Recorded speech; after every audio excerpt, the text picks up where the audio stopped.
Hey YouTube friends! Today I'm just going to take you around with me while I do some stuff in the garden and outside.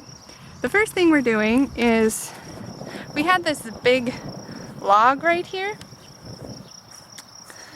and we hadn't cut it up yet. This was a black walnut. We were going to make boards out of it and maybe make a new mantle for our fireplace, but we didn't really know how to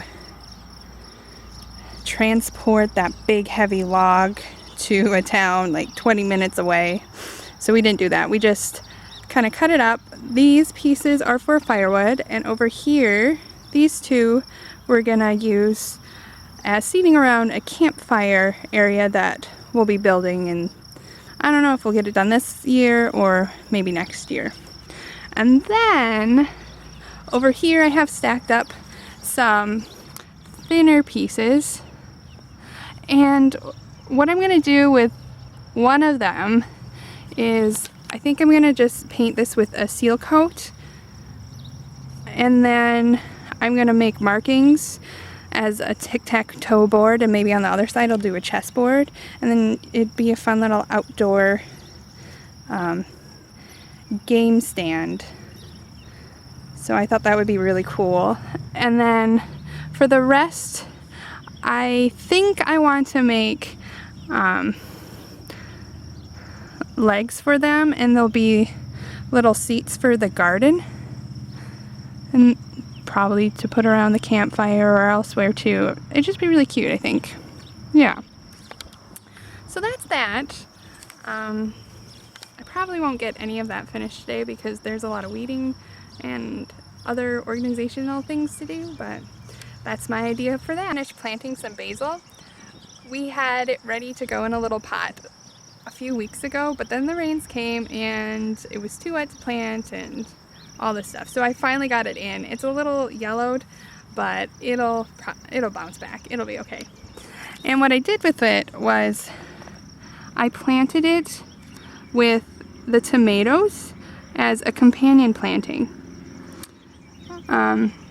And I just did a row along the front of these tomatoes, and then I also kind of spotted them in the peppers and then in those tomatoes back there too. So the flavors go really well together, and they'll help each other out. That's what companion planting does. So that's cool. Got that done.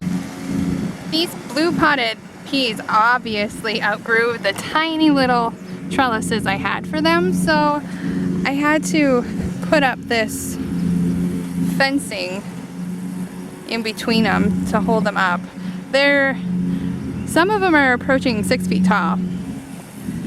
That's really amazing, I feel, in a pea. A little bit about this one, it's called Blauschacke. Excuse me if I can't pronounce it very well. I guess you can look at me while I'm talking. Anyway, or blue potted pea, and I guess it's an old Dutch strain, so that's pretty neat. I like to find out the history about the foods I grow because I tend to grow heirloom varieties. Yeah, so when I did a little more reading, I found out they did get 5 to 6 feet tall.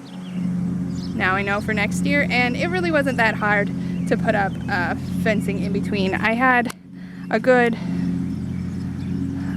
almost 2 feet in between, so it was pretty easy to just slip it through. This afternoon, my husband and I, we went to the library because we were going to get some movies to borrow and then also just look around.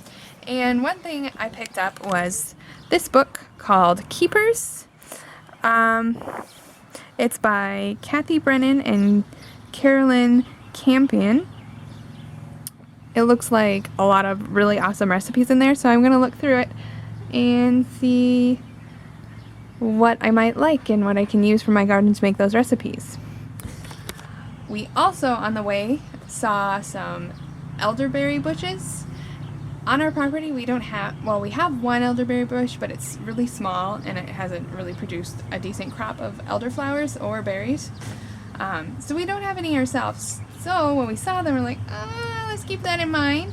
And on our way home from the library, we decided to do a little foraging.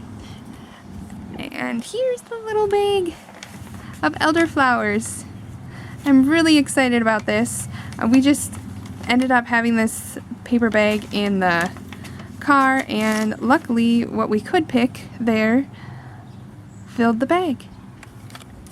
So what I'm going to do tonight is make up a recipe of elderflower champagne, and then also do a recipe of elderberry or elderflower cordial. So I'm really excited for that. I haven't made either of these in the past before, but the flowers smell amazing, and that makes me really excited.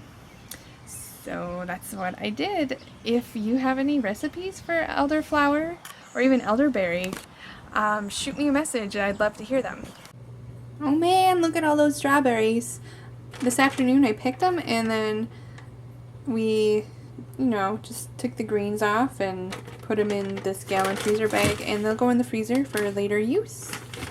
And then for supper, I made this awesome pizza. It's with kale, and there's garlic scapes and broccoli from the garden.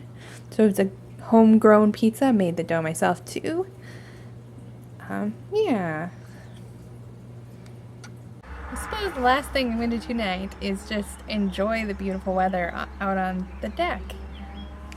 Things are growing really fast. The beans have absolutely spilled out of the grill. And they're just going everywhere and starting to bloom. So yay! We'll have beans soon. And then I'm really excited about this. So I'll show you. This dahlia is going to bloom in the next week or so. So there's some blooms there and there. And the cucumber is awesome. Yeah. It's just a really fun night to relax and enjoy everything you've done. So I'll see you next time, and don't forget to like and subscribe. Bye!